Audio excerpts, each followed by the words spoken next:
ఏడు కొండల శ్రీనివాస మూడు మూర్తుల తిరుమలేశ ఏడేడు జన్మల పాపముల ఎడబాపి బ్రోచే వెంకటేశ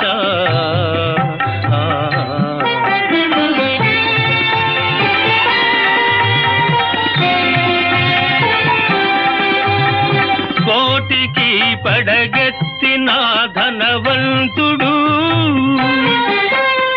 కోటికి పడగెత్తిన ధనవంతుడు నీ గుడి ముంగిట సామాన్యుడు కూటి కోసం శ్రమపడే నిర్భాగ్యుడు కూటి కోసం శ్రమపడే నిర్భాగ్యుడు నీ కృపకెప్పుడు సమపాత్రుడు